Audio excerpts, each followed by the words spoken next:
Rose se sent très mal à l'aise lorsqu'elle rend visite à la famille Ménard. Lorsqu'elle parlait aux parents de son fiancé, elle répondait de manière évasive, en essayant de ne pas s'attarder sur quoi que ce soit de précis. En tant qu'étudiante en médecine, Rose vivait modestement et n'avait jamais vu un tel luxe. Franchement, Emma et Augustin n'apprécient guère que leur fils ait l'intention d'épouser une jeune femme issue d'une famille pauvre. Ils savaient que le père de Rose avait disparu de la manière la plus mystérieuse qui soit, et Emma soupçonnait Rose de ne pas leur dire toute la vérité.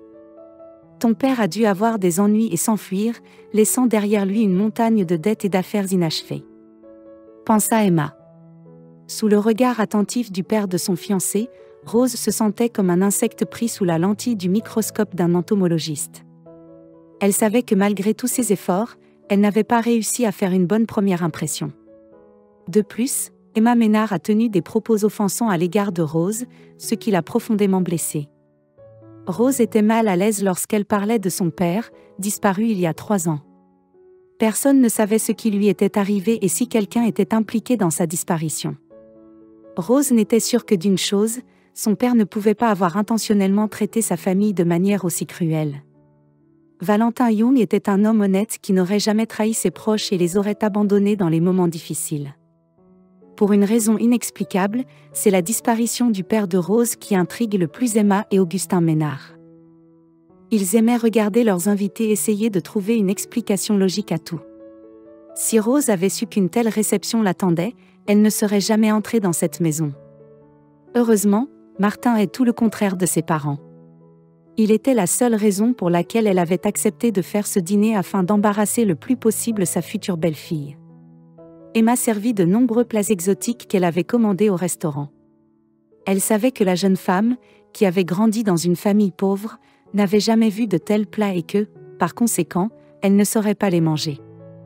Emma elle-même ne savait pas cuisiner et se faisait livrer tous ses repas.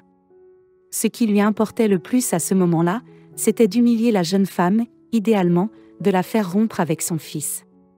Augustin, quant à lui, avait déjà trouvé à Martin une compagne issue d'une famille aisée qui pourrait renforcer sa position dans les affaires.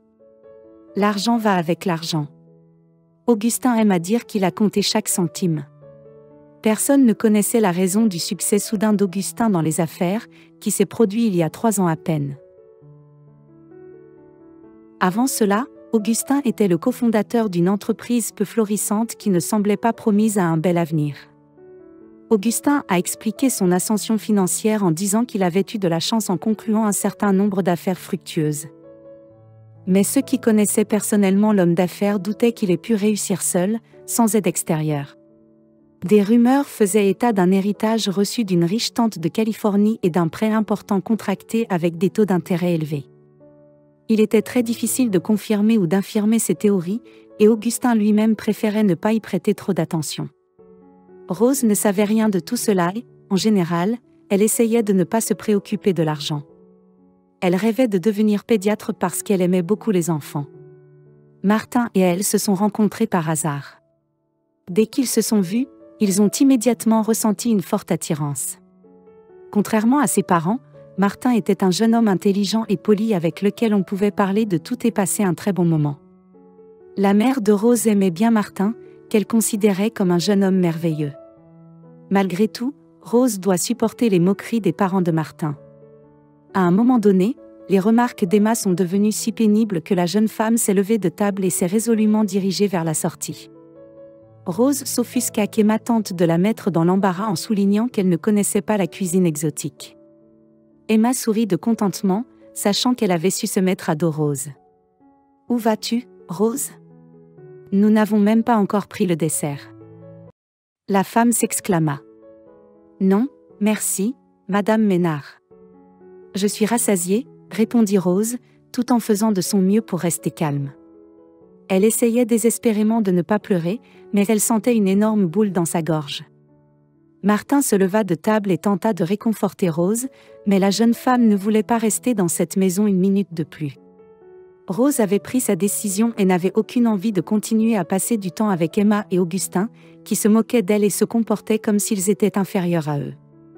Après avoir accompagné Rose, Martin retourne chez ses parents et leur demande « Pourquoi avez-vous fait cela ? Tu n'aurais pas pu être un peu plus gentil, Mon fils? Cette pauvre fille n'est pas bonne pour vous. Tu devrais l'oublier. Je t'ai déjà trouvé un bon parti. Avec qui? Notre fortune va s'accroître, dit Augustin avec nonchalance. Martin, lui, trouve son offre totalement inacceptable. Il aimait en Rose et pensait que tout s'arrangerait entre eux. Dans son enfance, le père de Martin était relativement pauvre, il n'était donc pas habitué à l'abondance et n'avait pas besoin de luxe. Il se souvient encore de cette époque. En rentrant du travail, son père baissait les yeux, incapable de regarder sa femme en face. À l'époque, il n'avait pas beaucoup d'argent à la banque ni de nourriture dans le réfrigérateur. Martin ne sait pas exactement ce qui s'est passé il y a 3 ans. Tout ce qu'il sait, c'est que son père a réussi à s'enrichir. D'un côté, Martin se réjouit de la nouvelle fortune de son père. D'autre part, il constate à quel point l'argent l'a changé. Il est devenu une personne dure et dominatrice qui a essayé de subordonner les autres. Rose pleurait ouvertement en rentrant chez elle. La soirée était chaude. Les quelques passants font de leur mieux pour ne pas regarder la jeune femme qui pleure et qui est manifestement très bouleversée. Rose a refusé la proposition de Martin de la raccompagner. La jeune femme voulait être seule et pleurer un bon coup avant de rentrer chez elle. Rose n'a jamais pleuré devant sa mère, qui a déjà dû supporter beaucoup d'épreuves dans sa vie. « Je parie qu'elle ne reviendra pas », dit Emma à son mari. « C'est aussi mon avis. » L'astuce avec la nourriture du restaurant a parfaitement fonctionné. « Franchement, je n'y aurais pas pensé moi-même », dit Augustin en souriant. Il semble que ce fait n'ait rien de particulier et qu'il n'ait aucun rapport avec les événements décrits ci-dessus. Le sans-abri avait l'intention d'utiliser le journal pour allumer un feu. Il le déplia et s'apprêta à le placer dans un tas de bois. C'est alors qu'il a vu quelque chose qui a fait battre son cœur à toute vitesse et qui a fait naître des larmes au coin de ses yeux. Maxence a réagi ainsi parce qu'il a vu sa propre photo sur l'une des pages. Maxence était bien plus beau sur la photo que dans la réalité, et il n'était certainement pas sans abri lorsque cette photo a été prise. Une note a été publiée à côté de la photo, indiquant que l'homme d'affaires Valentin Young a disparu avec une grosse somme d'argent. Maxence a d'abord pensé qu'il s'agissait d'une simple coïncidence. Mais en relisant la note, il s'est senti mal à l'aise. Malheureusement, son garde du corps étant malade ce jour-là, Valentin s'est rendu seul à la réunion. Alors qu'il n'est plus qu'à 1 kilomètre, il aperçoit son associé garé sur le bas-côté de la route. « Augustin, tu as des problèmes de voiture ? Je peux faire quelque chose pour t'aider ?» demande Valentin. Il ralentit. « Oui. Il semblerait qu'il y ait un problème avec mon carburateur, mais je ne suis pas très doué avec les voitures, » répondit Augustin. Valentin sortit de la voiture et s'approcha. Il ne se doutait pas qu'une autre personne l'observait. Valentin se pencha sur le moteur pour essayer de trouver la cause de la panne. À ce moment-là, Augustin le frappa violemment à la tête avec un démonte-pneus.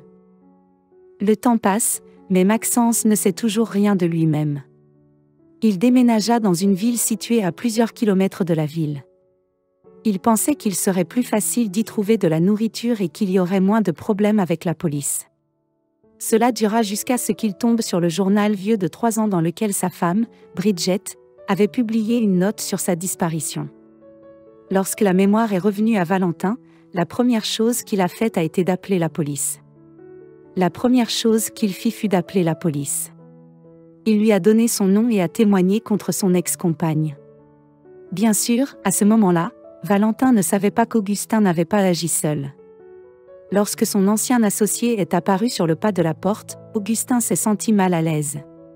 Ce n'est qu'à ce moment-là qu'il se rendit compte que Rose était la fille de l'homme qu'il avait volé 3 ans auparavant. Comprenant la gravité de la situation, Valentin n'est pas venu seul, mais avec une escouade de policiers. Il n'en veut absolument pas à Martin et n'accuse pas le fiancé de sa fille d'être impliqué dans les crimes de ses parents. De plus, Valentin a soutenu la relation entre Martin et Rose. 6 mois plus tard, le couple se marie devant ses amis et sa famille. Seuls les parents de Martin manquaient à l'appel, car ils étaient sur le point de commencer leur peine de prison.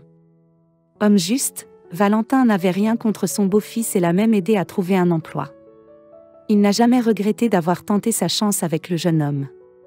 Contrairement à son père, Martin s'est avéré être un employé honnête et travailleur, ce qui a beaucoup plu à Valentin. Le tribunal a condamné Michael et Emma à 4 ans de prison, ce qui leur a permis de repenser leur vie et d'apprécier les petites choses auxquelles ils ne prêtaient pas attention auparavant.